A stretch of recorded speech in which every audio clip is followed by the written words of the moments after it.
16절 말씀을 통해 함께 묵상할 제목은 작은 자를 사용하신 하나님, 이런 제목을 갖고 하나님 말씀을 함께 나누겠습니다.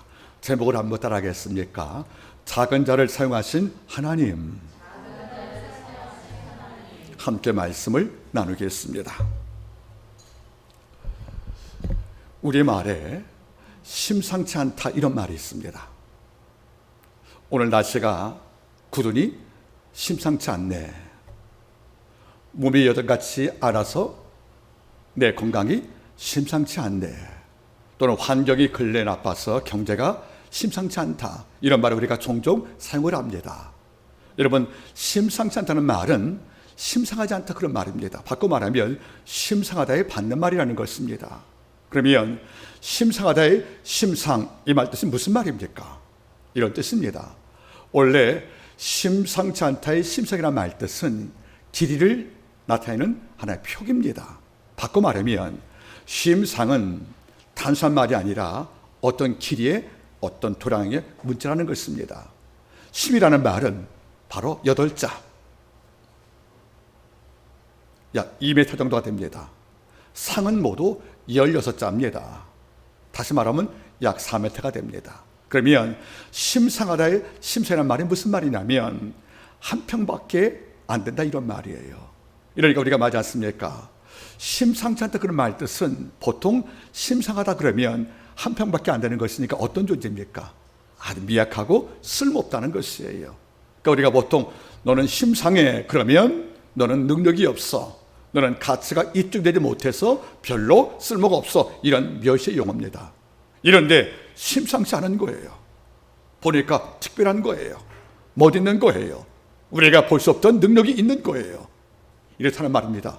저는 심상치 않은 인물이야, 이런 평가를 우리가 표현할 수밖에 없다는 거지요. 자, 그러면 하나 돌아보겠습니까? 만약 우리가 어떤 자에게 심상치 않다는 말을 듣고 있으면 우리 인정받은 거예요. 이런데 쟤는 심상해, 한 평도 안 되는 인간이야, 쟤는 심상해, 이러면 그 사회에서 여러분들 못 견디는 것입니다. 이런 자는 열등감으로 또는 상처로, 이런 고통으로 어디 가든 간에 내 자리가 없는 것이 아니겠습니까? 그런데 성경은 놀라운 것을 우리에게 교훈하고 있습니다. 하나님은 심상한 자, 한 평도 안 될 만큼의 쓸모없는 그 종들을 선택하시어서 아버지가 심상치 않은 일을 하고 있다는 사실을 우리가 볼 수가 있다, 그런 말입니다. 천국은 바로 어떤 것입니까? 심상한 자, 즉 한 평도 안 될 만큼 능력이 없고 초라한 나를 택하사 우리 하나님께서 심상치 않은 일은 놀라운 그 비밀을 창조한 사건을 많이 볼 수가 있다는 것이 바로 말씀의 교훈이 아니겠습니까? 심상하다의 다른 말로 표현하면 너무 작고 초라하다는 뜻이에요, 여러분들. 그럼 여쭤보겠습니다. 이런 자가 필요 없습니까? 내가 심상한 자면, 내가 작은 자면, 내가 남들 볼 때 특별히 내세계 있을 만한 독특한 능력이 없다면 우리 이 땅에 살 가치가 없는 것입니까? 정말 우리는 이 땅에서 필요 없는 존재입니까? 그러지 않을 것입니다. 실제 사건이었습니다. 고난주일을 맞이해서 한 교회가 선거를 준비했습니다. 십자가에 달린 예수와 그 부활 사건을 증명하기 위해서 한 선거를 준비할 때 한 교사가 함께 출연할 5명의 아이를 선정을 한 거예요. 한 아이에게 예수님의 역할을 맡겼습니다. 영광이지요. 한 사람은 12제자의 대표였던 요한을 맡겨주었습니다.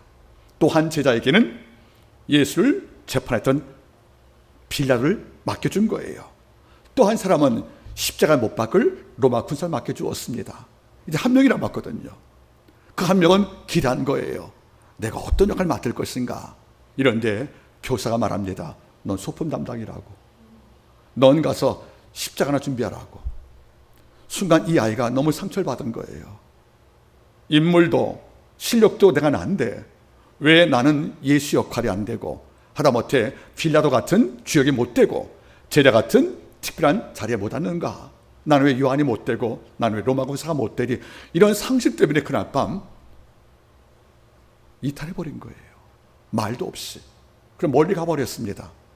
이것도 모르고 다음날 연극이 무대에 올려진 거예요. 이제 연극이 진행이 됩니다. 드디어 주께서 게시마에서 기도하다가 체포가 되시고 재판을 받으시고 매를 맞으시고 이제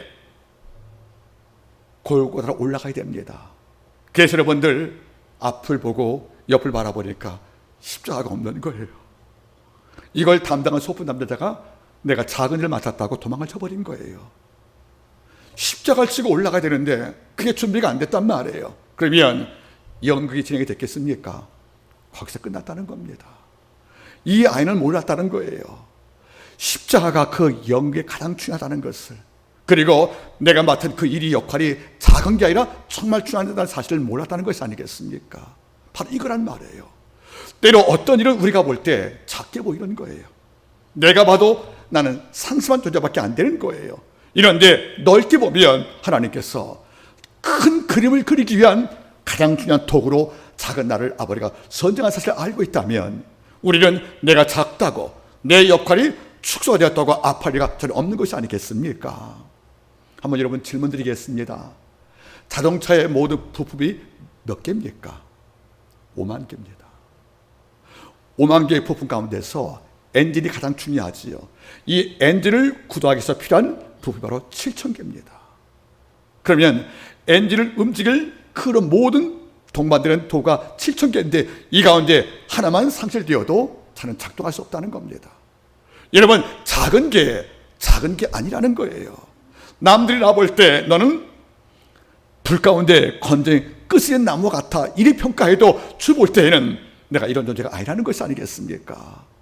하나님은 성경 바라볼 때 이런 작은 자, 상심한 자, 아니 여러분들 심상한 자, 이런 종을 통해서 이 일이 참으로 많은데 오늘 특별히 1왕기하 5장은 아주 작은 자였던 두 인물을 통해서 나만 장군의 그 문득벽이 치유된 사건이 소개됐다는 사실을 우리가 알 때 이 본문은 우리에게 새롭게 다가오지 않겠습니까? 배경을 설명합니다. 아람 나라에, 즉 이스라엘 백성의 약 동쪽에 위치했던 아람 나라에 한 군대 장관이 있었습니다. 그 이름이 바로 나만이었습니다. 놀라운 것은 이 나만이 군대 장관이라면 왕 다음으로 권력 서열이 2위라는 겁니다. 즉 군권을 갖고 있다는 것이에요. 그가 마음을 잘못 먹으면 쿠데타를 도발해서 정권을 탈취할 수 있는 자리에 있다는 것이 아니겠습니까? 그런데 성경은 1절 말씀 바라보니까 몇 가지 정보를 줍니다. 나만이 어떤 자입니까? 하나님을 통해서 아람 나라를 건진 자래요. 어떤 전쟁을 통해서 이 나만 장군이 민족을 적군에서 방어해서 수환이라는 것입니다. 바로 그는 구국영웅이라는 거예요. 나라를 건진 구국영웅들, 이것만이 아닐 거예요. 그를 말하죠, 큰 용사라고. 큰 용사 말이 무슨 말입니까? 군인도 여러분들 밀실에 앉아서 전략을 짜는 정보책이 있는가 하면 전쟁을 싸우는 야전사령관이 있습니다. 그는 진짜 군인입니다. 그런데 그는 큰 용사 말은 무슨 말이에요? 그는 왕 곁에 앉아서 전략을 짜는 이런 참모가 아니라 직접 군사를 동원해서 적과 싸우고 전쟁터에서 여러분들 신하들과 함께 부하들과 함께 목숨을 다하는 이런 산군이라는 것이 아니겠습니까? 여러분 하나님의 말씀을 잠깐 읽어보겠습니까? 5장 1절 보면 아람 왕의 군대 장관 나하만은 그 주인 앞에서 크고 존귀한 자니 이는 여호와께서 전에 저로 아람을 구원하게 하셨습니다. 저는 큰 용사다 이렇게 말하는 거예요. 그래서 왕은 그를 높이 세웠다는 거지요. 그래서 그는 크고 존귀한 자가 된 거예요. 여기서 이 1장이 끝났으면 1절 말씀이 매듭을 졌으면 나만보다 행복한 자가 없습니다. 그런데 5장 1절 끝에 나오는 말이 뭐였습니까? 그러나 문둥병이라는 거예요. 앞에 있는 모든 영광을 사라지게 만들 만한 치명적인 아픔이 될 거예요. 그런 문둥병이라는 것이 아니겠습니까? 여러분 나만의 이름의 뜻은 즐겁다, 희락이다 그런 뜻이에요. 이름은 즐겁다요, 나만. 그런데 그는 문둥병이니까 무슨 말이겠습니까? 두렵고 슬프고 아프다는 거예요. 이름은 나만인데 기쁜 자란 뜻인데 희락을 즐기다는 뜻인데 실상 문둥병만 없으면 나만은 크고 존귀한 자일 것이고 나라를 건진 국국의 인물일 것이고 그리고 군대 장관이며 큰 용사니까 이런 네 가지 요소를 다 갖춘 이 나아만 장군은 이름대로 즐거운 자입니다. 뭐만 없으면, 문득병만 없으면. 그런데 문득병의 모든 고통은 앞에 네 가지의 기쁨을 다 앗아갈 만큼, 살아가기를 할 만큼, 죽일 만큼 고통 아니겠습니까, 여러분들? 저는 가끔 느껴봐요.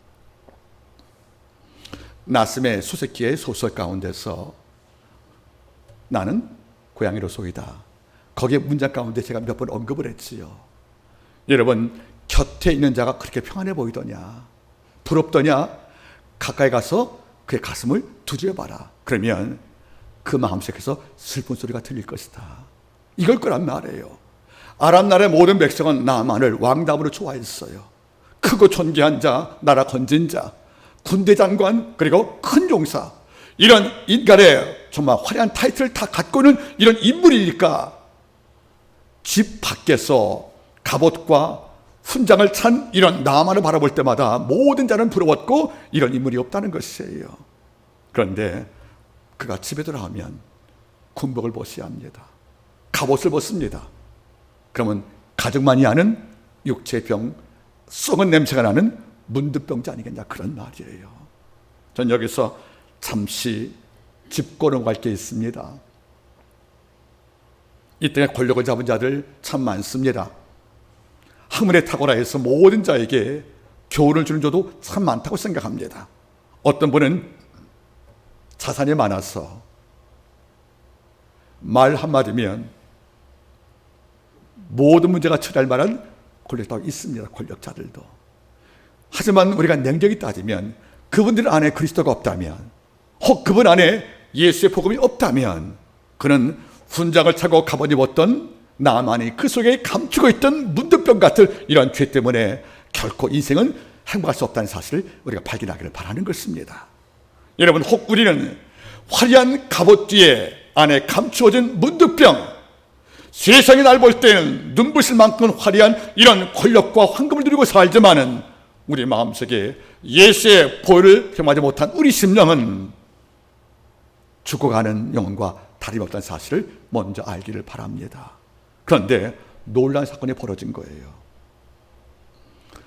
나만 장군의 집에 누가 있었냐면, 나만 장군이 전쟁 때 이겨서 끌고 왔던 전리품 가운데 계집아이가 하나가 있는 거예요. 어린 소녀가, 제 10대 초반의 아이가 있는 거예요. 이 아이가 아마 음식을 만들고 옷을 세탁을 했겠지요. 이런 과정을 통해서 주인이 벗은 옷 가운데 세탁하다 보니까 고름과 핏자국이 보이는 거예요. 문득병의 흔적이 몸에 묻었으니까 어쩌면 나만 장군은 주인과 귀족이니까 그 방을 못 들어가지요. 그가 내놓은 이런 빨랫감을 정리하다 보니까 악취를 맡은 것이고 옷에 묻은 고름과 진물을 봤다는 거죠. 순간 느꼈습니다. 내 주인 나만 장군이 문득병 한센병이구나. 우리 같으면 어떤 마음이겠습니까? 도망갑니다. 내가 끌려 포로지만은 탈출합니다. 여기 오래 멀 때 저녁이 되면 내 생존 보장 못하잖아요, 여러분들. 이런데 이 아이가 나만의 부인을 찾아갑니다. 그리고 이렇게 말합니다. 3절, 그 주모에게 이르되 우리 주인 나만이 사마리아에 계신 선지자 앞에 계셨으면 좋겠나이다. 저가 그 문득병을 고치리이다. 여러분, 어린 소녀가 하는 말을 보세요. 나는 끌려왔어요. 그리고 지금 나를 고용한 나만 장군은 나를 고향과 부모에게서 별거시킨 악한입니다. 이런데 그런 두 가지를 말하는 겁니다. 도망가지 않고 문득병이 있는 이 집안에 거주하면 내가 위험한데 도망가지 않고 뭘 느꼈냐면 나만 부인에게 말합니다. 우리 주인 나만 이분께서 이 땅에서 병을 감추고 의사를 부를 것이 아니라 내가 끌려오기 전에 살던 내 고향 사마리아에 있던 예언자 의사를 만나면, 이런 종을 만났다면 이 병쯤이야 쉽게 낫겠다고 그 나만 부인에게 권고한 거란 말이에요. 여러분들 얼마나 당돌합니까? 여러분들 얼마나 당찹니까? 여기에 고백에 두 개나 있습니다. 하나는 내 마을에는 선지자가 있다고 자랑을 하는 거예요. 누구죠? 엘리사입니다. 여러분, 사실은 아람 군대가 이스라엘을 침공해서 이스라엘은 패배했단 말이에요. 이러니까 어찌 보면 이스라엘의 사마리아는 나만이 볼 때는 별거 없는 나라 아니겠습니까? 이름에도 그는 위축되지 않고 하는 말입니다. 우리 도시 안에는 당시 이겼다고 자부했던, 그리고 우리가 졌다고 여겼던 이런 이스라엘 안에 하나님을 경배하는 예언자가 있습니다 하고 그걸 자긍심을 가진 거예요. 그리고 이 종을 당시 만나면 아람 땅의 모든 의사가 감당할 수 없는 이 치유 사건을 가능하다고 하나님을 증언했다는 것입니다. 포로지에서 종으로 살면서도, 그리고 어린 나이면서도, 그리고 어린 아이였으면서도, 여인이었으면서도 하는 말이 뭡니까?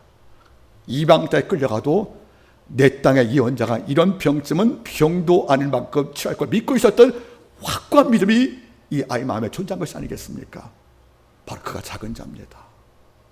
오늘 말씀 바라보시면 성경 이렇게 표현하잖아요. 2절 보세요. 전에 아람 사람이 떼를 지어 나가서 이스라엘의 땅에서 작은 계집 아이 하나를 사로잡았다는 거예요. 작다는 말, 그리고 계집이란 말이 무슨 말이에요? 어린 여인이라는 뜻이니까 작은 자입니까? 말대로 아까 말한 대로 심상한 자란 말이에요. 이런 아이가 키는 작고 나이 어리고 계집 아이지만 이 마음에 간직한 이 믿음은 거인을 능가할 만큼 컸다는 것이 아니겠습니까? 그래서 담대히 말합니다. 우리 주님께 말씀도 주십시오. 이런 만약에 병 못 나면 어떡하려고요? 어렵게 나만 장군이 이스라엘 땅에 와서 엘사 만나 도움 청하고 병 나지 않으면 그 다음에 누가 책임을 충당하는 것입니까? 이 아이거든요. 냉정히 따지면 나만이 죽든 살든 이 아이는 별 상관이 없는 거예요. 남의 땅의 장군이고 내 땅을 침공한 적군의 수뇌니까. 이런데 그리 보지 않는 겁니다. 주인의 불행을 통해서 아버지의 영광이 증명이 됐다는 간직을 마음에 있는 거예요. 비록 우리를 지배했던 국가지만 우리 하나님의 종 엘리사가 이 병을 고쳐서 아람 사람이 있는 림몬실 능가는 참식을 증명하시는 기회라고 이 아이가 믿은 것이 아니겠습니까? 그 중심에 어린 계집 아이가 있는 거예요. 작은 자. 여러분 어떻습니까?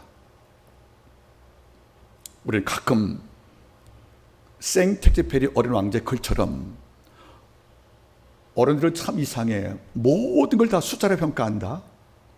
친구 만나면 그 친구의 아파트 몇 평이냐, 아버지 연봉 얼마래, 그저 아파트 몇 층에 로얄층에 산대. 어른들은 모든 걸 평가할 때 숫자로 평가하지 않습니까? 이 아이는 세상을 바라볼 때 10대 초반의 꼬마입니다. 그런데 하나님은 이 아이를 통해서 아람 땅의 권력서 인자에게 하나님을 경험하시는 기회를 쓸 수 있도록 이 아이를 당신의 놀라운 도구로 아버지가 선택했다는 것입니다. 여러분, 남들이 여러분께 뭐라고 평가합니까? 변변한 직장도 없는 사람이라고 평가합니까? 연봉이 채 2천도 안 되는 루저라고 평가합니까? 대학을 나오지 못하여서 대학 안 된다고 남들이 우리에게 등을 돌립니까? 그건 그들 평가입니다. 비록 그들이 나를 심상한 존재로, 그리고 작은 존재로 한 평도 안 되는 작은 땅, 누구도 관심 갖지 않는 이런 작은 땅처럼 나를 취급해도 우리 하나님께서 나를 바라볼 때는 다른 관점이 있다는 겁니다. 내 안에 믿음이 있냐는 것이에요. 문득병이 아닌 산믿음. 그래서 끌려온 포로였지만 10대 초반의 여자아이였지만은 한 나라의 기둥이었던 나만 장군을 위해서 그는 친히 하는 말이 뭡니까? 내 주인이 사마리아에 있는 이스라엘 땅에 있는 우리 예언자를 만났으면 이런 병쯤은 아무것도 아니라고 담대히 고백할 때 하나님은 그를 쓰였던 것을 정말 후회하지 않고 기뻐한 것이 아니겠습니까? 천국 바라보세요. 마태복음 13장은 천국 비유가 나오지 않습니까? 31절 말씀이 뭐죠? 천국 마치 자기 밭에 옮겨 심은 결실과 같다고 이렇게 켜졌어요. 여러분, 결실씨가 어떤 상징이죠? 세상에서 가장 작은 씨예요. 전 직접 봤거든요. 보니까 여러분, 우리가 참깨 있죠? 참깨만 하더라고요. 참깨. 이런 식으로 심으면 30배, 60배, 100배가 되어서 새가 둥지 지을 만큼 성장한다는 것이 아니겠어요? 천국 출발도 마찬가지라는 거예요, 여러분들. 이 천국은 영혼과 거장이 세우는 게 아니에요.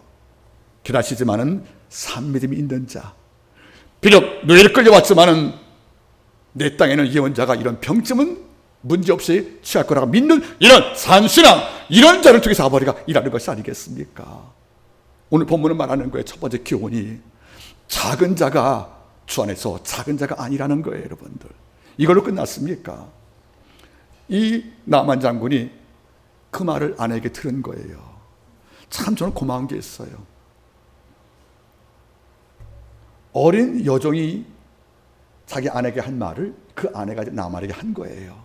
그러면 산전수전 공중전 다 겹친 이 장군이 정보에 익숙하고 적군의 심리전에 능숙한 이런 야전 사령관이 한 꼬마 말을 듣고 나서 사마리아에 가, 송교사님 혹시 나를 그 땅에 유인해서 나를 암살할 것인가, 이런 판단 않겠어요?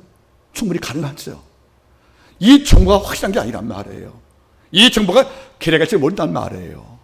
여러분들, 나하고 아무 인연도 없는, 내 피도 안 섞이는 이 여종이 나를 위해서 여러분들 이런 조언을 한다, 이런 부탁한다, 이건 여러분들 전략에 능한, 심리에 능했던 바로 이 나만이 볼 때는 어쩌면 나를 그 땅으로 가게 해서 매복된 이스라엘의 군대가 내 목숨을 취해서 아람 군대 국력을 유린시키려고 하는구나, 이런 판단하지 않겠어요, 여러분들?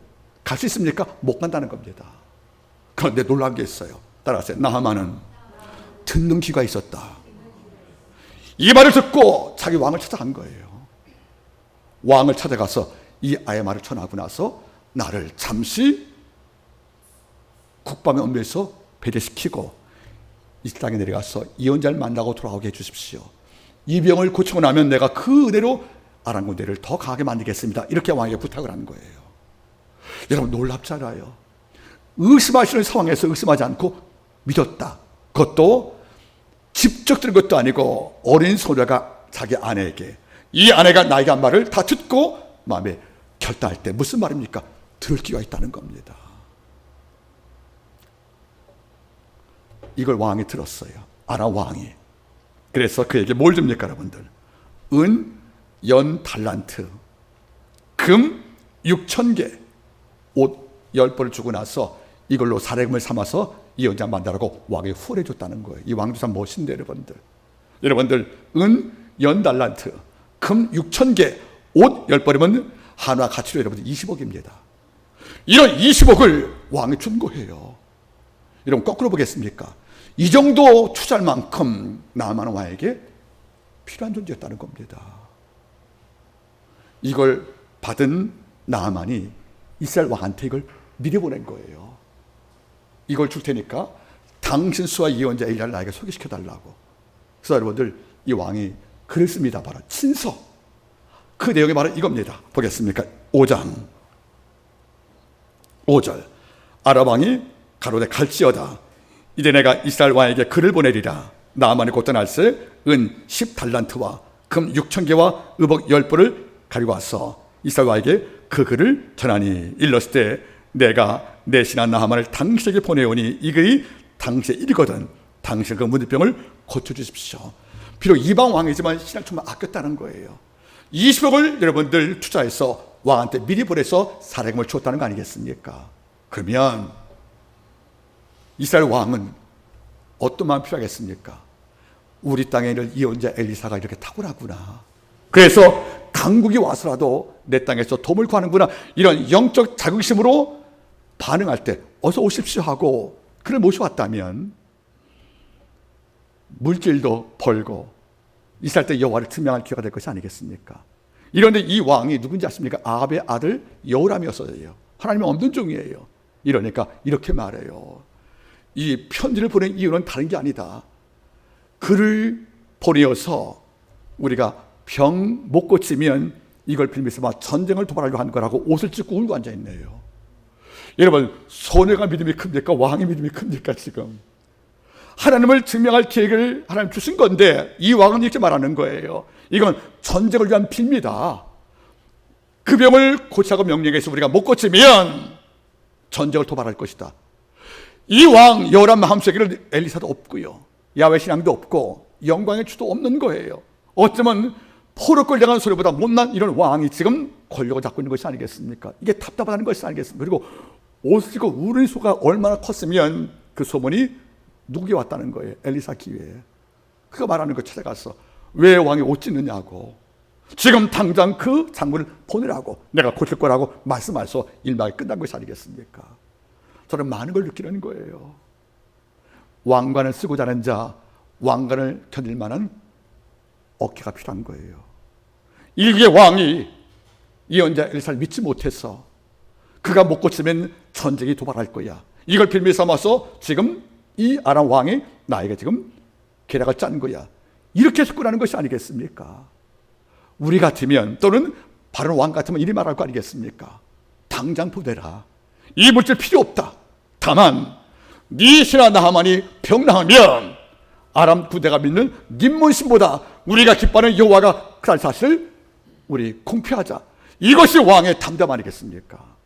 여러분, 아사 왕이 구스와 싸울 때 뭘 기도했습니까? 사람이 주를 이기지 못하게 하옵소서.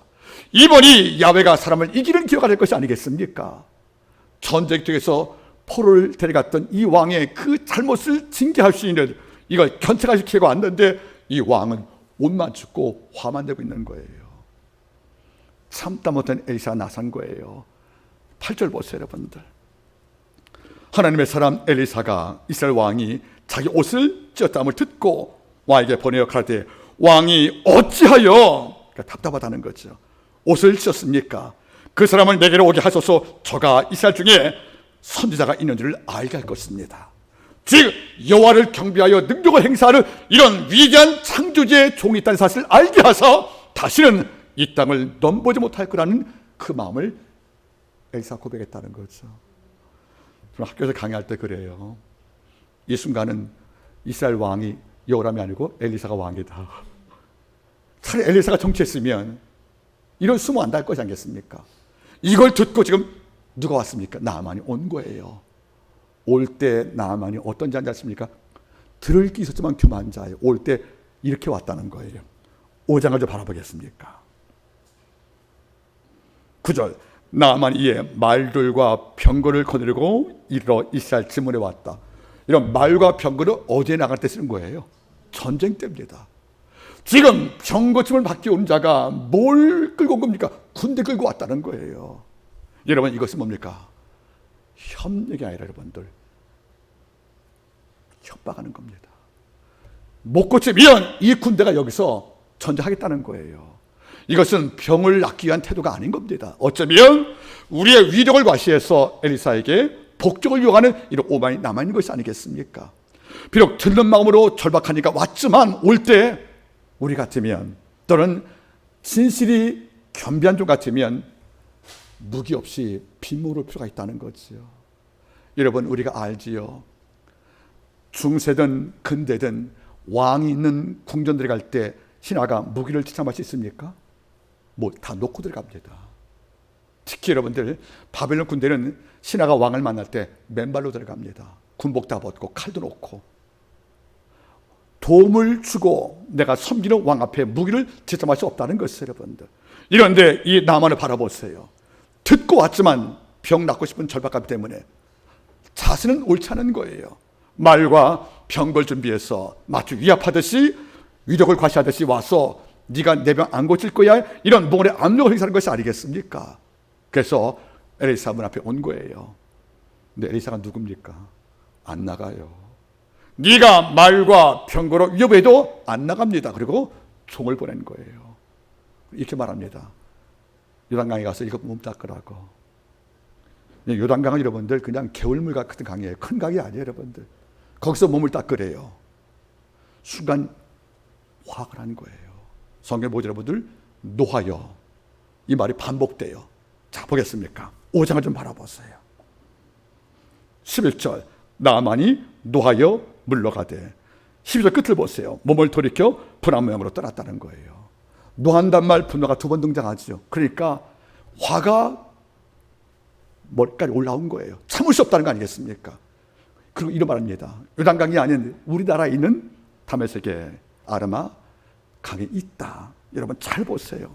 그는 이렇게 핑계대고 화를 냈습니다. 12절 다메섹 강 아마나와 바르바른 이스라엘 모든 강보다 뛰어난데 왜 하필 이 좁고 더럽고 얕은 이런 강에 날 쉽게 만든 것인가 하고 오히려 반발했다는 거 아니겠습니까? 여기서 나만의 본색이 나온 거예요. 병을 낫고 이런 절망감으로 찾아왔지만 여정 말 듣고 왔지만 실제 엘리사가 예우하지 않은 거예요. 엘리사는 뭘 느꼈습니까? 네가 여호와께 덤을 쳐놨으면 겸손한 태를 취하라는 거예요. 근데 무슨 말과 병거냐? 이것이 과연 돈 받고자 하는 네 태도가 맞는 것인가 하고 묻고 있는 거란 말이에요, 여러분들. 그래서 하는 말이 뭡니까? 요단강에서 먼저 일곱 번 몸을 씻으면 될 거라고 처방전 내린 건데 이 처방전이 마음에 안 드는 거예요, 여러분들. 그는 반발합니다. 우리 땅에는 더 깊고 맑은 물이 있다. 거기서 뭘 씻지 하고 떠나버린 거 아니겠습니까? 이럴 때 두 번째 작은 자가 등장합니다. 자, 말씀 말아보십시오. 5장 13절 그 종들이 나와서 말하여 가로되 내 아버지여 선지자가 당신을 명하여 큰일 즉 더 어려운 일을 행하라 했으면 행치 않겠습니까? 병 낫기 위해서 하물며 당신에게 이르되 몸을 닦는 것만 했는데 이것도 못하라고 종들이 나만을 설득했다는 거예요. 여러분 병 낫게 해서 아람 땅을 떠날 때는 작은 기즈바이가 그를 설득을 한 거예요. 그리고 그 땅을 와서 분노한 그가 다시 아람으로 돌아가려고 만들 경우에 이걸 붙잡아서 물가에 가게 만든 것은 바로 나만을 수행했던 바로 종들이었다는 겁니다. 기즈바이도 이름이 없어요. 이 종도 이름이 없어요. 이런데 위기 때마다 곳곳에 작은 아이 같은 기즈바이 같은 작은 자가 힘없고 이름 없는 이런 종들이 부탁해서 이 남한 장군이 결심을 바꾼 것이 아니겠습니까? 한 번은 이스라엘 땅으로 오는 결심을 했고 돌아오는 결심을 반복시켰던 이런 기로에 누가 존재했냐면 바로 작은 자, 우리가 아는 심상한 자가 존재한 것이 아니겠습니까? 여러분 잘 보세요. 가끔 저도 하나님께 기도할 때가 있습니다. 주님, 이 작은 자가 나왔습니다. 금요일날 오돌길 할 때는 많이 울었어요. 하나님 앞에서. 제가 이 땅을 눈 크게 뜨고 지켜봐도 저보다 미련하고 미숙하고 미약한 자가 없는 거예요. 이른바 세 가지 미. 저는 미숙합니다. 미약합니다. 저는 미련합니다. 그리고 세 가지 무. 저는 무능하고 무익하고 무지합니다. 제가 작은 자인 거예요, 여러분들. 그 다음 기도가 뭔지 아십니까? 이 작은 자에게 때를 따라 돕는 해 주신다면 제가 주의 영광 위에 살겠습니다. 자, 지금 바라보세요, 여러분들. 작은 계집아이 하나, 그리고 이름 없는 종들이 나만의 곁에 붙어서 떠나게 만들고 떠난 자를 붙잡게 만드는 이런 역할을 충분히 감당할 때 하나님의 섭리를 우리가 읽을 수 있는 것이 아니겠습니까? 성경은 작은 자의 공간들이에요. 우리 수요일날 뭐 배우고 있죠? 로마서 강해. 우리 문전사님은 그걸 따로 저축을 하고 있대요. 녹음 파일을. 지난주에 전화가 왔습니다. 너무 좋아요. 그래. 고맙죠. 말씀이라도. 그렇죠. 근데 그 바울의 신학이 다 담긴 로마서를 누가 썼습니까? 더디오. 바울의 종 작은 자 더디오가 대필한 거예요. 불러주는 거. 왜? 바울이 눈이 멀었거든요. 거의. 손이 상해서 여러분들 글을 못 썼거든요. 그가 불러주는 모든 구술복음을 입으로 했던 구술을 다 담아서 쓴 것이 바로 더디오입니다. 로마서 16장 한번 같이 보겠습니다. 22절 같이 읽었으면 고맙겠습니다. 로마서 16장 22절 여러분 준비되었습니까? 16장 22절 261면 16장 22절 시작. 이 편지를 대서하는 나 더디오도 주 안에서 너에게 문안한다. 대서가 뭐지 여러분들? 대신 써주는 겁니다. 더디오가 만약에 나는 작은 자인데 나는 바울의 종인데 나는 복음을 증거해서 능력도 없는 설교자가 아닌데 이렇게 자기 인생을 확대했다면 로마서의 영광스러운 자기 이름의 기록이 됐겠습니까?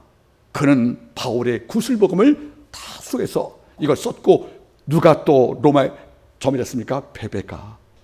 이런 베베 저자는 정말 작은 자였습니다. 하지만 이런 인물을 통해 아버지께서 지상 최고의 복음,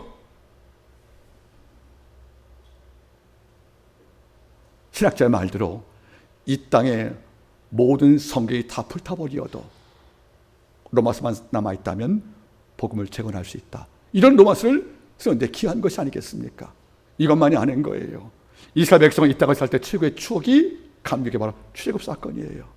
그런데 요세모르 왕이 이스라엘 백성을 압제하고 노동을 시켜서 고역을 줘서 죽게 만드니까 백성이 하나님께 울고 통곡을 합니다. 출애굽 때 왕이 명령을 했거든요. 히브리 남자가 태어날 때 다 죽였으면 좋겠다고 그래서 종족 포용을 막아버린 거예요. 이럴 때 삼파누구, 바로 시부아와 부아라는 그 여인들이 히브리 남자가 출생할 때 몰래 감춰두었거든요. 삼파라는 가장 작은 직업, 가장 초라한 직업을 갖고 있지만 이걸 성직으로 알고 바로의 명령을 거부하고 여호와를 두려워하여 이 아이를 살려왔기 때문에 이스라엘 남자가 장성을 했고, 이것이 출애굽의 기초가 된 것이 아니겠습니까? 출애굽 자체도 작은 자였던 여인들의 역할이 그 속에 있다는 사실을 잊지 말기를 바랍니다. 요한복음에 오병이요, 5천 mel고 12강 남았던 이 500의 출발이 뭔지 아십니까? 어린 소년의 도시락이었습니다. 5개 멸치와 5개 여러분들 보리떡과 2개 멸치로 주가 축사할 때 5천 먹고 10광가 안 남았습니까? 이런 광야의 식탁을 이뤘던 모든 기적도 정말 작은 자였던 바로 어린 소년이 창조한 것이 아니겠습니까? 여러분 잊지 마십시오. 작다는 것은 그럴 생각이에요. 우리 주 안에서 작은 자가 아니라는 겁니다. 이 종들이 붙잡았습니다. 그래서 설득합니다. 당신의 병을 낫게 이것이 왔지 않느냐.